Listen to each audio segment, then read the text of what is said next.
성탄절기에 다가오면 괜히 마음이 설레기도 합니다.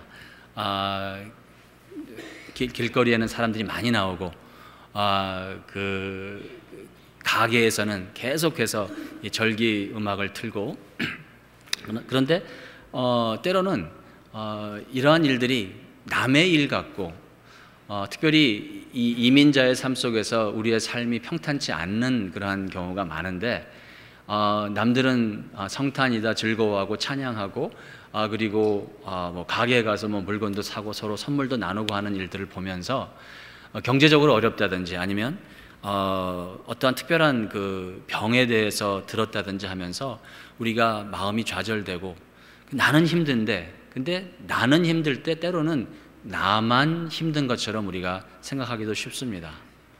그래서 사실 성탄절기 때, 이런 명절 때 의외로 많은 사람들이 우울증에 빠진다고 합니다. 그리고 우울증에 빠지긴 하지만 외형적으로는 다른 사람과 같이 즐거워하는 모습도 흉내내기도 하는 그러한 절기가, 그래서 어쩌면 참 잔혹한, 아주 그냥 잔혹한 그런 계절이 성탄절기가 될 수 있겠다 싶습니다. 근데 그것은 교회에 있는 여러분과 저에게도 예외는 아니라고 말합니다. 여러분, 우리가 가끔 깜짝 놀라지만 교회에 있는 성도가 극심한 경우에 본인의 생명까지도 포기하는 그러한 일을 할 때 우리는 놀라기만 하는데, 우리는 놀라기만 해서는 안 될 줄로 저는 믿습니다. 복음을 알아야 됩니다. 그리고 복음을 나눠야 되는 것이고, 복음 안에서 양육받아야 되는 것이고, 복음 안에 감싸져야 되는 것이고, 우리의 생각을 복음으로, 우리의 생각이 복음에 노예될 때까지 우리는 말씀을 봐야 되고 말씀 속에 들어가야 되는 줄로 저는 믿습니다. 이번 성탄절기에 여러분과 제가 말씀 안에서 성탄을 맞이하는 축복을 누리시기를 주님의 이름으로 축원합니다. 이 세상이 얘기하는 어떤 물질 만능주의 속에서, 세상이 얘기하는 많으면 좋고 새 것이면 좋고 많은 것이 새 것인 것이 더 많으면 좋다라는 그러한 어떠한 그 기업적인 그러한 교회가 아니라, 정말 진실되게 소수일지라도 예수 그리스도의 그 말씀 속에 들어가면서 예수 그리스도와의 인격적인 만남 속에서 주님과 동행하는, 그래서 힘들고 어려울지라도 쓰라릴지라도 애잔할지라도, 그리고 세상이 보기에는 외로울지라도 오직 우리 주 예수 그리스도의 성령이 오히려 더 충만하심으로써 이번 성탄절기에 뜻깊은 성탄절기를 맞이하시기를 주님의 이름으로 축원합니다. 성탄절기는 무슨 뜻일까요? 많은 경우에 우리는 이렇게 얘기를 합니다. 하나님의 독생자 예수 그리스도가 베들레헴에 이 땅에 태어나셨다라고 이야기를 합니다. 맞습니다. 틀린 얘기 아닙니다. 하지만 그것이 과연 여러분과 저의 삶에 어떠한 변화를 주고 있습니까? 과연 그 지식의 내용이 여러분과 저에게 어떠한 실질적인, 실체적인 어떠한 변화를 주고 있는가에 대해서 우리가 고민해야 됩니다. 만일 그렇지 않다면 예수 그리스도의 성탄의 그 실체가 여러분과 저의 삶 속에 오늘 우리가 살아가는 데 있어서, 그리고 내일 우리가 살아가는 데 있어서 어떠한 궁극적인, 어떠한 실체적인 그러한 영향을 끼치지 않는다면, 그것은 우리가 아예 그 사실을 모른다고 해도 아마 다르지 않을 것입니다. 알고 있다고 해도 변화가 없다면, 모르는 사람들과 우리가 다른 것이 없다면, 우리는 예수를 안다고 하는데, 우리는 예수 그리스도가 하나님으로서 이 땅에 독생자로서 태어나신 것을 우리가 알고 있다고 믿는다고 하는데, 그것을 따라간다고 하는데도 불구하고, 만약에 여러분과 저의 가치관이 세상의 가치관과 다른 것이 없다면, 그리고 만약에 여러분과 저의 행복이 세상에서 얘기하는 올라갈 때 행복하고 내려가면 행복하지 않은 그 정도라면, 과연 우리가 예수가 이 땅에 태어나신 성탄의 의미를 모르는 사람들과 우리와 뭐가 다르겠습니까? 저는 그래서는 안 된다고 저는 생각을 합니다. 이번 성탄절기에 여러분과 저에게 우리 하나님의 놀라우신 성령이 임하심으로써 여러분과 제가 이번에는 정말 예수 그리스도의 성탄의 그 온전한 의미를 심령 깊이 깨달으시는 주님의 은총이 강림하시기를 주님의 이름으로 축원합니다.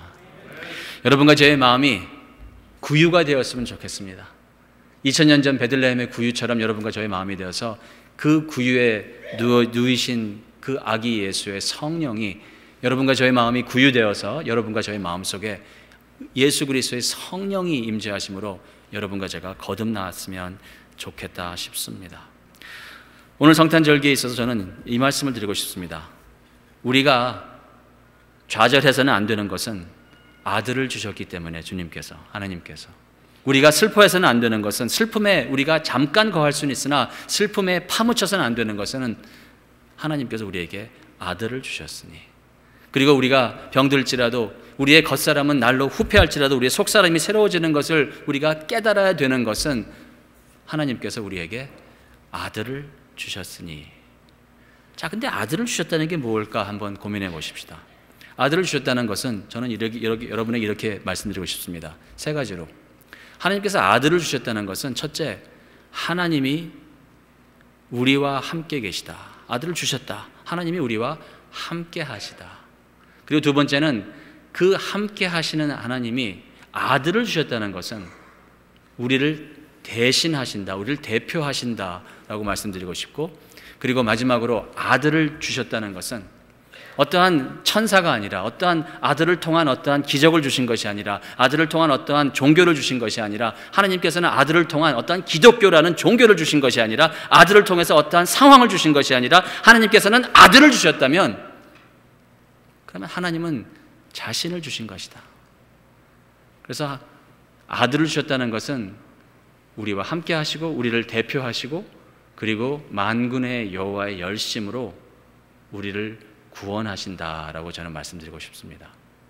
자, 이 내용을 짤막하게 말씀드리자면 6절 말씀 한번 보시겠어요? 이는 한 아기가 우리에게 낳고 한 아들을 우리에게 주신 바 되었는데, 여기서 이사야 선지는 한 아기가 우리에게 낳고 한 아들을 우리에게 주신 바 되었다라고 합니다.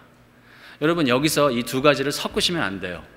아들이 우리 가운데 태어났고 아기를 주셨다라고 얘기하면 신학적으로 여기에서 이사야가 얘기하고자 하는 그 복음의 아주 그 힘센 그 복음의 능력을 우리가 잃어버립니다. 하나님께서는 우리에게 아이를 주신 것이 아니라 아들을 주신 거예요. 성탄의 깊은 의미는 우리 가운데서 아들이 태어난 것이 아니라 아이가 태어난 거예요. 아이가 태어나고, 근데 그 아이가 태어난 아이가 그냥 아이가 아니라 하나님의 아들로서, 그리고 그 아들이 하나님의 아들로서 그냥 태어난 것이 아니라 하나님이 주신 하나님의 아들이라는 거예요.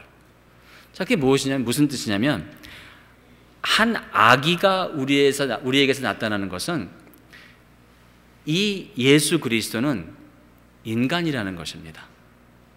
하나님의 말씀이, 로고스가, 하나님의 말씀이 성육신을 입어 한 아이로서 구유에 누이게 되는데, 하나님께서 이 말씀을 통해서, 이사야 선지를 통해서 성령의 감동함을 주심으로써 복음을 설명하시고자 할 때, 복음은 하나님이 인간 되심을 말합니다. 할렐루야.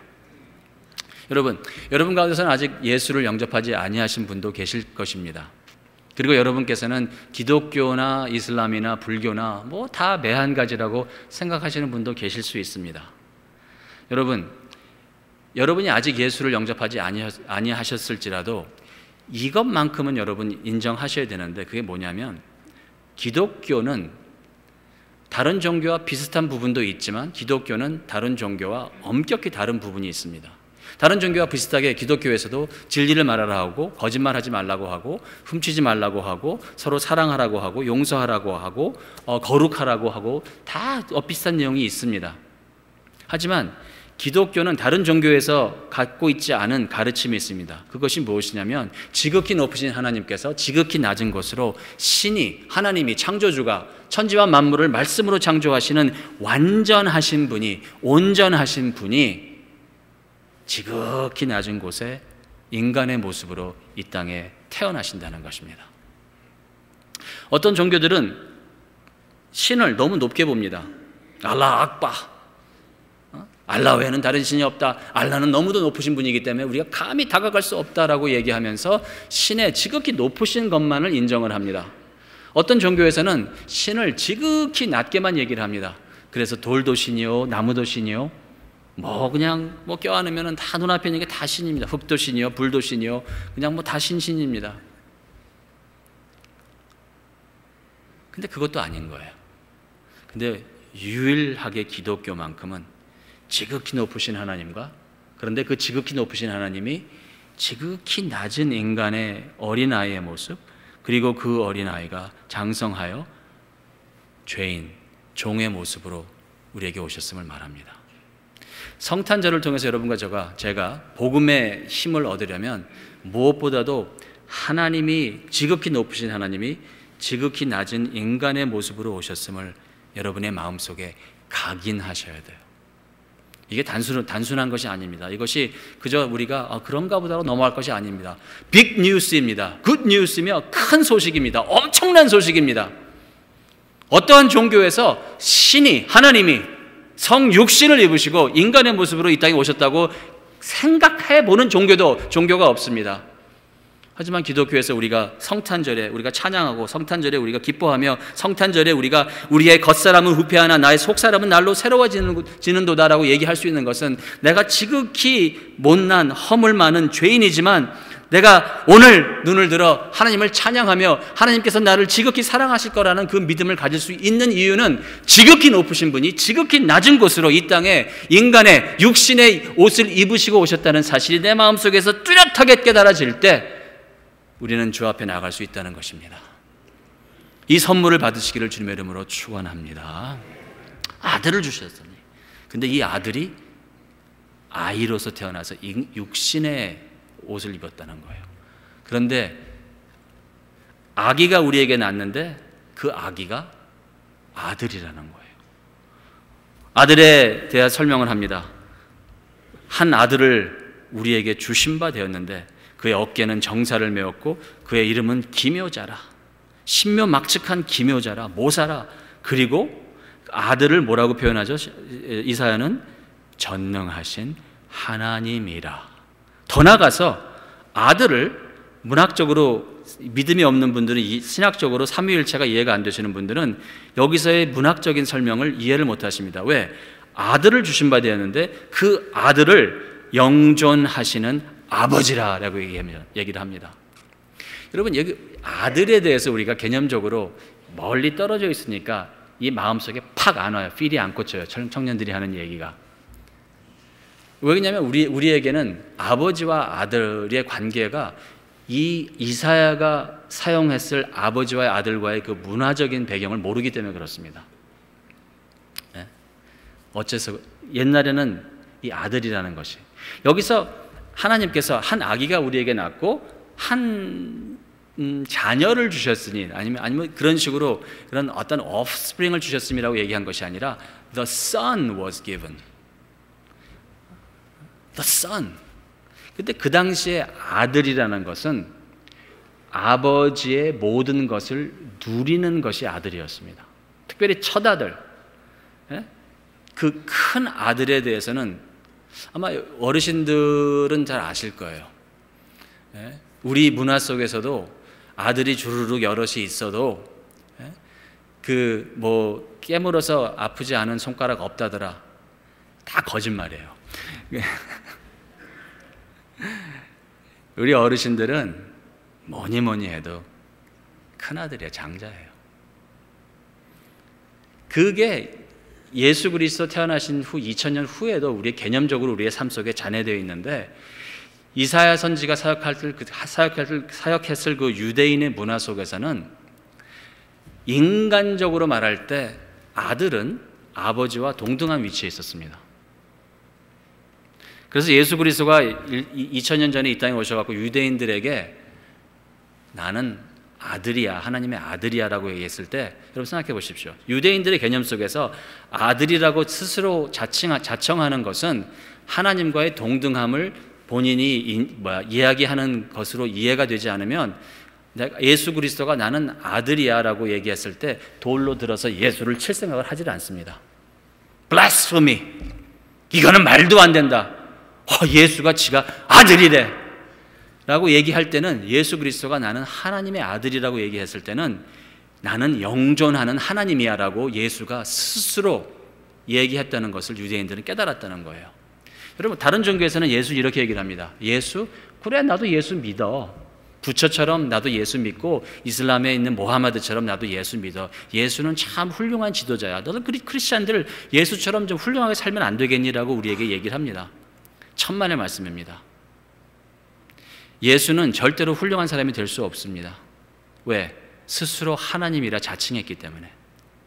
예수는 훌륭한 사람보다 훨씬 뛰어넘는 하나님이시든지, 아니면 스스로 신이라고 자청하는 사람들, 이 세상에 제가 듣기로는 뭐 지리산, 한라산에 가면, 한국에 가면은 스스로 신이라 칭하는 사람들이 수도 없이 많다고 합니다.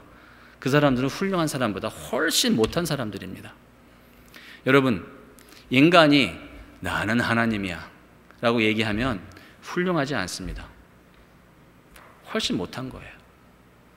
그리고 예수는 내가 하나님이야 라고 얘기했을 때 훌륭한 인격자로서 가르치는 선생으로 한 것이 아니라 예수가 나는 하나님의 아들이라고 말씀하는 것은 여러분과 저에게 예배를 요구하는 것입니다.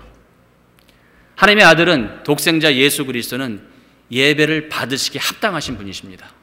여러분과 제가 오늘 무릎 꿇어 예수 그리스도를 찬양하며 송축하며 그분 앞에 오늘 무릎 꿇어야 되는 이유는 예수는 하나님이시기 때문입니다. 예수는 이 땅에 아들을 주신 바 되었으니 하나님 창조주 하나님께서 예수를 주셨다는 것은 우리와 같은 인간으로 예수가 태어나게 하심은 물론, 그러나 우리와 본질적으로 다른 하나님으로서, 하나님의 온전한 형상으로서 예수는 하나님이라는 사실을 꼭 여러분의 마음속에 각인하시는 축복이 임하시기를 주님의 이름으로 축원합니다.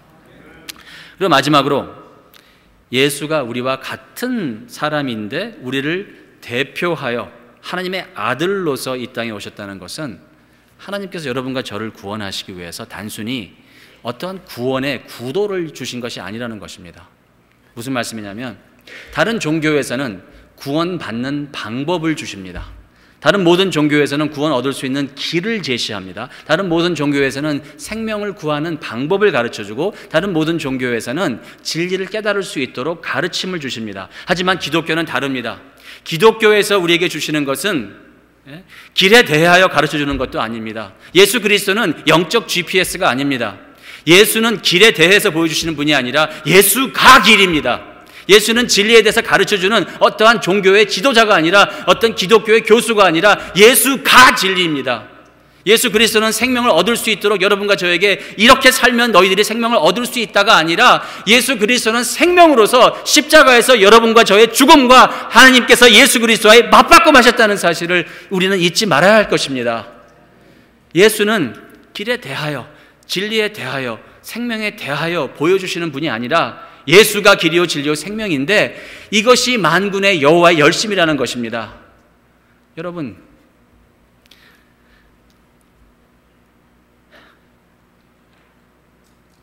여러분과 제가 아직 죄인 되었을 때 하나님께서 예수 그리스도를 이 땅에 여러분과 저와 동일한 인간으로, 그러나 그 인간만이 아닌 죄가 없으신 하나님의 온전하신 형상으로 기묘자요 모사요 전능하신 하나님이요 영존하시는 아버지의 평강의 왕으로 이 땅에 오셨을 때, 여러분 기억하십시다. 아버지 하나님과 우리와 창조주와 우리는 아담과 하와 안에서 우리가 하나님 아버지를 대적하고, 하나님께서 저희들을 창조하시고 저희들로 하여금 하나님의 형상으로 만족해하며 하나님의 형상의 그 영광을 누리도록 하셨지만, 우리는 그것이 아닌 내가 스스로 내 자신을 구원하겠다, 나도 하나님처럼 내 방법대로, 내 방식대로, 내 주장대로 나도 이렇게 하나님처럼 되고 싶다라는 그러한 불순종의 불신의 대적을, 다른 방법이 없습니다. 그 죄는 우리가 많이 회개한다고 해서 해결되는 것이 아닙니다. 영혼의 죽음은 우리가 아차 잘못했다, 실수했구나, 우리가 스스로 돌이킨다고 해서 우리의 영혼의 죽음이 해결되는 것이 아닙니다. 여러분 기억하십시다. 해결책을 보면 문제를 알 수 있습니다. 여러분이 머리가 아파서 병원에 갔는데 의사가 아스피린 2알을 주면 단순한 두통입니다. 근데 여러분이 머리가 아파서 병원에 갔는데 의사가 깜짝 놀라면서 당장 수술을 하십시다. 그래갖고 당장 여러분을 수술대에 가서 여러분의 머리를 수술한다면 그것은 두통이 아니라 죽을 병이라는 것입니다. 죄에 대해서 여러분과 저는 지금 깨달아야 됩니다. 여러분과 제가 아무리 회개한다고 해서 우리가 용서받지 못합니다. 여러분과 제가 아무리 열심을 내고, 여러분과 제가 아무리 어떠한 경직된 거룩함 속에서 우리가 우리의 열심으로, 우리의 노력으로 주 앞에 나간다고 해서 그 구원에, 우리가 만들어가는 그 구원의 다리가 하나님까지 갈 수 있는 방법은 없다는 것입니다. 왜? 그것은 죄에 대해서 편론되고 죄에 대해서 우리가 너무도 지극히 비하시킨 잘못된 생각입니다. 죄에 대한 해결책을 보시면 얼마나 여러분과 제가 그 죄를 해결할 수 없는 것인지 깨닫습니다. 죄에 대한 해결책으로 우리 하나님께서는 여러분과 저에게 어떠한 신앙의 구도를 주신 것이 아닙니다. 제 죄에 대한 해결책으로 하나님께서 여러분과 저에게 이렇게 살아봐, 이렇게 순종해, 이렇게 한번 경직된 거룩함에 있어봐라고 우리에게 제시하는 것이 아닙니다. 우리의 죄를 해결하기 위해서, 우리의 죽음을 해결하시기 위해서 하나님이 우리에게 제시한 바 해결책은 예수 그리스도의 생명입니다.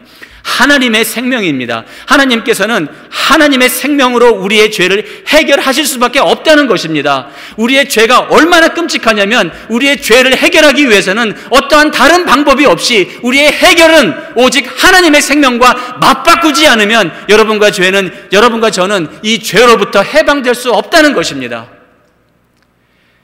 해결책을 보셔야 우리가 얼마나 끔찍한 죄악에 거하고 있는지 깨달음이 온다는 것입니다.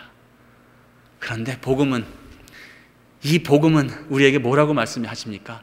하나님의 아버지가, 창조주가 아들을 주셨사오니, 우리 가운데 한 아이가 태어났고 아들을 주셨는데, 우리의 죄의 해결책으로 하나님이 당신의 생명과 우리의 죽음과 맞바꾸시는데, 이것을 이룸에 있어서 우리의 열심이 아니라 만군의 여호와의 열심이 이것을 이루신다는 것입니다. 할렐루야.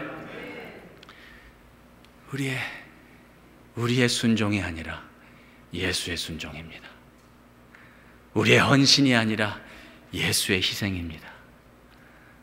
그런데 예수 안에서의 희생을 깨닫는 자들은 우리도 감사함의 희생을 하지 않고는 견딜 수 없다는 사실이 오늘 여러분과 저의 삶 속에, 아직도 우리 주 예수 그리스도를 우리 육신의 눈으로 보지 못하였으나 그 주님이 살아계시고 주님이 함께 하신다는 사실을 깨달아 성탄의 의미, 아이가 태어났고 아들을 주신 바 되었으니 하나님은 우리와 함께 하시고 우리를 대표하시고 우리를 대신하여 죽으셨다는 사실이 여러분과 저의 마음속에 각인되는 성탄절 되시기를 주님의 이름으로 축원합니다.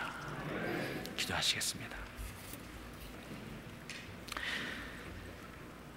아들을 주셨으니 이 아들을 영접케 하여 주시옵소서. 예수님의 이름으로 기도합니다. 아멘.